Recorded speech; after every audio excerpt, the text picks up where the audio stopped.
ഞങ്ങൾ കണ്ടിട്ട് എന്തെങ്കിലും പ്രശ്നമുള്ള പോലെ തോന്നുന്നുണ്ടോ? അപ്പൊ പ്രശ്നമൊന്നും ഉണ്ടാവില്ല. ഇല്ല, അന്നത്തെ ഇഷ്യൂ എല്ലാവർക്കും അറിയാമല്ലോ.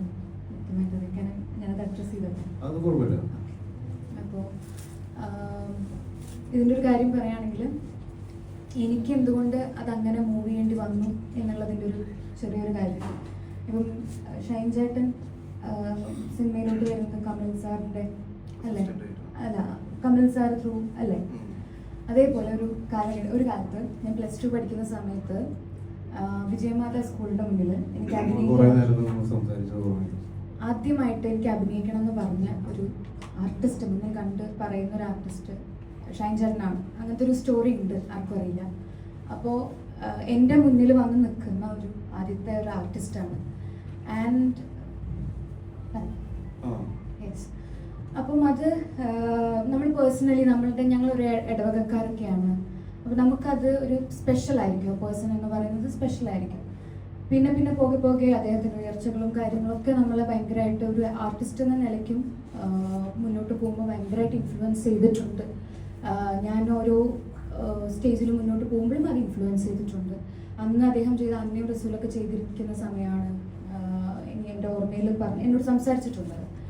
അപ്പം ആഫ്റ്റർ ദാറ്റ് കുറേ കാലങ്ങൾക്ക് ശേഷം പല ഇൻ്റർവ്യൂസൊക്കെ കാണുമ്പോഴും ഒരിത്തിരി ഒരു ഹൈപ്പർ പരിപാടി കാണുമ്പോഴും എന്നോട് ഞാൻ പലരുടെയും വാച്ച് ചെയ്യാറുണ്ട്. ഐശ്വര്യലക്ഷ്മി ഒക്കെ പറഞ്ഞു കേട്ടിട്ടുണ്ട്, ഷൈൻ എന്ന് പറയുന്നത് ഇൻ പേഴ്സൺ അങ്ങനെയല്ല എന്നുള്ളൊരിതുണ്ട്. അപ്പോൾ നമ്മൾ മൂവി ചെയ്യാൻ ഞാനൊരു തീരുമാനം എടുക്കുമ്പോഴും എനിക്ക് ആ ഒരു കുറേ കാലത്തിന് ശേഷം നമ്മളുടെ ഒരു നാട്ടുകാരൻ്റെ ഒപ്പം അല്ലെങ്കിൽ ഞാൻ അഡ്മയർ ചെയ്യുന്ന ഒരു ആർട്ടിസ്റ്റിൻ്റെ ഒപ്പം ഞാൻ അത് ആ സ്പേസ് ചെയ്യുവാണ് എന്നുള്ളൊരു ഫീലിംഗ് എനിക്കുണ്ടായിരുന്നു. And we did it. അടിപൊളിയായിരുന്നു. ഒരു കാര്യത്തിൽ എനിക്ക് ഒരു തരത്തിലും ഇതുവരെയും ഒരു മാറ്റമില്ലാത്തൊരു കാര്യം വെച്ചാൽ അടിപൊളി പെർഫോമറാണ്. ഒരു വ്യക്തി എന്ന നിലയ്ക്ക് എനിക്ക് പേഴ്സണലി അറിയില്ല. പിന്നെ ഒരു സ്പേസിലുണ്ടായ ഒരു അനുഭവം എനിക്കത്ര ഞാൻ നോക്കിക്കണ്ട ഒരാളിൽ നിന്ന് വരുന്ന ഒരു ചെറിയൊരു മനഃപൂർവ്വമായിരിക്കില്ല മേ ബി, പക്ഷേ നമ്മൾ സംസാരിച്ചതാണ്. പക്ഷെ ഞാനത് എക്സ്പെക്ട് ചെയ്തില്ല. ഞാനും അങ്ങനെ അക്സെപ്റ്റ് ചെയ്തില്ല. അപ്പോ അത് കേട്ടാവും. കാരണം നമ്മൾ ഓരോ നിമിഷവും മൂവിയിലും മാത്രമല്ല ആളുകളെ എന്റർടൈൻ ചെയ്യിപ്പിക്കാനായിട്ടുള്ള ഫൺ രീതിയിലുള്ള സംസാരങ്ങൾ ചിലപ്പോൾ ലൂസ് ടോക്ക് പോലെ മറ്റുള്ളവരെ ഹേർട്ട് ചെയ്യുന്നത് നമ്മൾ പലപ്പോഴും അറിയാറില്ല. എല്ലാവരും ഒരേപോലെ അല്ലല്ലോ ഇപ്പോൾ കാണുന്നതും, അല്ലെങ്കിൽ ഒരു ആശയങ്ങളും ഒന്നും എല്ലാം വ്യത്യസ്തമാണ് എല്ലാവർക്കും. അപ്പോൾ അതിലുള്ള വ്യത്യസ്തത നമ്മൾ അല്ലെങ്കിൽ അതേപോലെ ഒരു കാര്യം കേൾക്കുമ്പോഴും 5 പേരും 5 രീതിയിലാണ് എടുക്കുന്നത്. എല്ലാവർക്കും അത് എൻജോയബിൾ ആയിരിക്കില്ല. അത് പലപ്പോഴും എനിക്ക് മനസ്സിലായിരുന്നില്ല. അങ്ങനെ എൻ്റെ ഭാഗത്ത് എന്തെങ്കിലും ഹേർട്ടായിട്ടുണ്ടെങ്കിൽ സോറി. എനിക്ക് പറയാൻ ഇതൊക്കെ പേഴ്സണലി പറയേണ്ട കാര്യമാണ്. മീഡിയസിന് മുന്നിൽ ഇങ്ങനെ വന്നിരുന്ന് പറയേണ്ട കാര്യമല്ല എന്ന് തോന്നുന്നു. അല്ല, ഇപ്പൊ നമ്മള് അങ്ങനെയാണെങ്കിൽ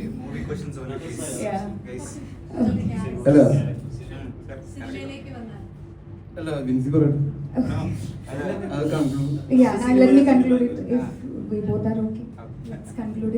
ഇത്രയും ഒരു കോൺട്രവേഴ്സ്യൽ ആയിട്ടുള്ള ഒരു വിഷയമായിരുന്നു. അപ്പം എനിക്ക് ഒരൊറ്റ കാര്യമുള്ളത് ഉണ്ടായിരുന്നത്, ഇപ്പം ക്യൂ സ്റ്റുഡിയോയിൽ തന്നെ ചേട്ടൻ പറയുന്നുണ്ട്, കാര്യങ്ങൾ അഡ്മിറ്റ് ചെയ്യുന്നുണ്ട്. ആൻഡ് ആ മാറ്റത്തിൽ എനിക്ക് വേറെ എന്തുകൊണ്ടാണ് പിന്നെ ഹോൾഡ് ബാക്ക് ചെയ്യുന്നത്, അല്ലെങ്കിൽ ഒന്നിൻ്റെയും പിടിച്ചു വെക്കേണ്ട ഒരു ആവശ്യമുണ്ടെന്ന് എനിക്ക് തോന്നുന്നില്ല. ആ മാറ്റം എന്ന് പറയുന്നത് ഇദ്ദേഹം എന്ന് പറയുന്ന വ്യക്തിയോട് അത്രയും റെസ്പെക്റ്റ് ആണ് എനിക്കിപ്പോൾ ഫീൽ ചെയ്യുന്നത്. അത് ഞാനും അത്ര പെർഫെക്റ്റ് ആയിട്ടുള്ളൊരു പേഴ്സൺ ഒന്നുമല്ല, but I respect that. And എനിക്കത് അത്രേ എനിക്ക് പറയാനുള്ളൂ. അല്ല, ഞാൻ വിചാരിക്കുന്നത് എപ്പോഴും മാറ്റം ഉണ്ടാവുന്നത് നമ്മളിലാണ്, എന്നിൽ നിന്നാണ്, അല്ലെങ്കിൽ നമ്മളിൽ നിന്നാണ് മാറ്റങ്ങൾ ഉണ്ടാവുന്നത്. നമ്മൾ ക്ലിയർ ചെയ്തിട്ട് എന്തെങ്കിലും മുന്നോട്ട് പോകാനുണ്ടെങ്കിൽ അത് ക്ലിയർ ചെയ്ത് മുന്നോട്ട് പോകാൻ നമുക്ക് അവസരം മറ്റുണ്ട് ഈ ജീവിതത്തിൽ. ആ അവസരം കിട്ടുന്ന സമയത്ത് നമ്മളത് ഉപയോഗിക്കുക. ആൻഡ് ഈ ഒരു കോൺട്രവേഴ്സി കാരണം എനിക്ക് ഫാമിലീനെ കുറേ ഡ്രാഗ് ചെയ്തു എന്നുള്ളൊരു ഫീലിംഗ് എപ്പോഴും ഉണ്ട്. അതൊരു ഗിൽറ്റായിട്ട് എൻ്റെ മനസ്സിലുണ്ട്. എനിക്കത് ഒരിക്കലും ടേക്ക് ബാക്ക് ചെയ്യാൻ പറ്റില്ല. ഗിൽറ്റ് എപ്പോഴും ഉണ്ടാവും. അത് പ്രശ്നമൊന്നുമില്ല, അവർക്ക് പറഞ്ഞാൽ മനസ്സിലാവും. കാരണം അവർക്കും നമ്മളെ പോലെ അല്ലെങ്കിൽ പെൺമക്കളുള്ളതല്ലേ. അപ്പോൾ എന്താണ് ഒരു പെൺകുട്ടിക്ക് കേട്ടാണോ, എന്താണ് ഒരു ആൺകുട്ടിക്ക് കേട്ടാണോ എന്നുള്ളവർക്ക് മനസ്സിലാക്കാൻ പറ്റും. ഇനി ഇതിനെപ്പറ്റി സംസാരിക്കാം. Shaheen, our trailer is trending in top 10 India. Like, what do you feel about it? Trending top 10 നല്ലതാണ്. അതൊക്കെ കറക്റ്റ് ആയിട്ടുള്ള കാര്യം തന്നെയാണ്.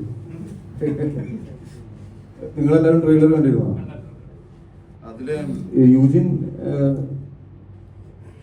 ചെറുമലല്ലേ, യൂജിൻ ജോസ് ചെറുമലിന്റെ മകനാണ് യൂജിൻ, നാടകക്കാരൻ.